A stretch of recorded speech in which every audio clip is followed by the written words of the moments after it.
So now we're going to talk a little bit about ROI, now that we've kind of gotten into that.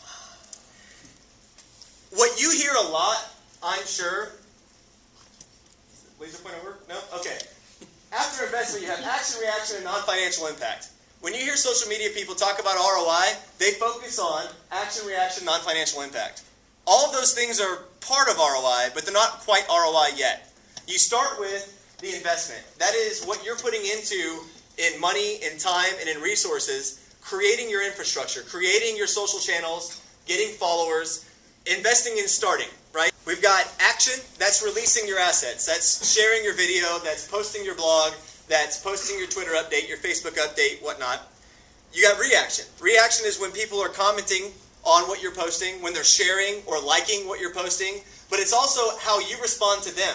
If they give you a positive comment, respond back. If they give you a negative comment, deal with it. You have a lot of non-financial impact. Non-financial impact is like word of mouth, for instance. People are going to be sharing this, they're going to be talking about you, and they're not just going to be doing it in the social channels, by the way. If you're sharing something on Facebook and you're establishing this great relationship with somebody, they may, in the real world, walk around and say, you need to follow this guy, man. He's awesome. You need to do sales with him. They might not even ever go on your Facebook page and still do sales with you. How do you track that? How do you know? It's a non-financial word-of-mouth impact, right? But there's also other things. There's, you can build brand loyalty. People will decide because you're sharing interesting information, they're more loyal to do business with you now. You can generate exposure. So, your financial impact. This is where we're going to drive the ROI. Facebook helps your customer service. It opens up channels and it can take time off of the phone. Facebook gives you sales tools, and your sales organization can use these tools, whether it's blogs or video or whatnot, to help increase sales and shorten the sales cycle. You do direct sales, you do referrals. There's also recruitment. Using LinkedIn, 80% of all recruiters in the nation are using LinkedIn now. Gives you higher qualified recruits, a lot less time spent weeding down those people so that when you're actually interviewing them, you're interviewing the cream of the crop. And so with that financial impact, we're going to start talking about tracking and ROI. Okay, we've got 10 minutes. We'll go through this, but I think we've established enough to understand this process. The very first thing you have to do is make a baseline. If you start doing this tomorrow, you need to start tracking first where you stand. You can't know where you're getting unless you first realize where you're at. So basically, figure out how to track your number of transactions that are happening, how many people are coming into your company and office. Stick a bar down there. Start doing social and start tracking after that. Okay? Next. Look at your sales revenue. Where is it today? Start social. Start these tracking and analytics software. As more people come in, see how it's affecting your bottom line. You need to track it over time. The problem with social media is it is not a dollar-to-dollar investment. You've got to actually watch it and cultivate it, so that it grows over time, and you have to make sure it needs to make sense that it grows over time. Go ahead. I did. There we go. Okay. You guys might want to write this down if you're taking notes. This is how we measure people: frequency, reach, and yield. So that's how often customers transact, how many customers we're reaching today, and how much they spend per transaction. Now, I know you're not going to have exact numbers on this, but if you can get close, if you can figure this out for yourself today, you will be ahead of many, many, many of your competitors. If you can figure out this, it'll give you something to start with. And this is also something you can build on and grow. ROI is your gain from your investment. So before that mark and after that mark, look at your sales revenue. Let's say you did $1 million and the next year you did $10 million. Your gain's 9. I hope we can all be that successful. Minus the cost of the investment, so we're talking about social media, how much are you spending in time, resources, or for a marketing agency to do this for you? You get that number, divide it by the cost of that investment again.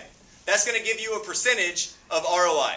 So to give you an example of what this would look like, we just drew these numbers just for the sake of example. Let's say in fiscal year 2010 you did $100,000 in revenue. In fiscal year 2011, you did $250,000 in revenue. 2010, you did no social media. 2011, you did all social media, right? What that's going to give you is a difference of $150,000. That's the gain from your investment. You've gained $150,000 of revenue for the next year. The cost of your investment, let's say that you spent $50,000 worth of time or an agency to do this social media campaign for you. what that's going to give you is $100,000 divided by, again, the cost of that investment, which is $50,000. What you're left with is a 200% ROI in your social media campaign.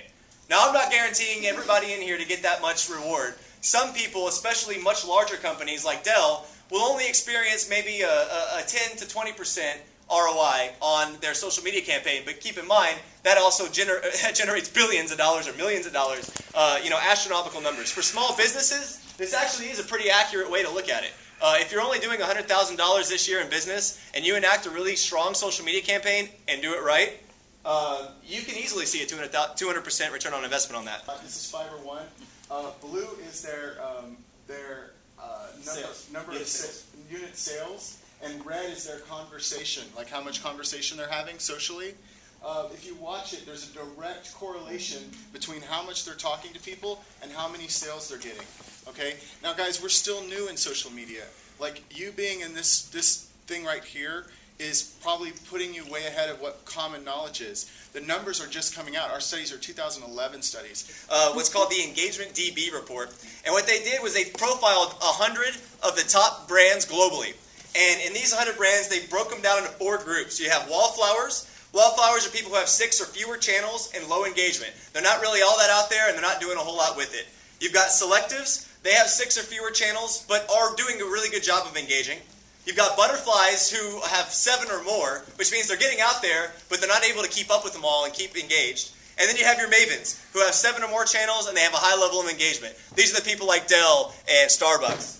And what we found is that engagement correlates to financial performance. The mavens had a revenue growth jump of 18% for using social media. These are the top 100 global brands. Imagine what that means to a $100 billion industry. But the wallflowers lost 6%. This is why we love this graph. Because what it says to us is that whether you're a top 100 brand or you're a small business, if you're using social, you're gaining. If you're not just staying static, you're actually going to be losing.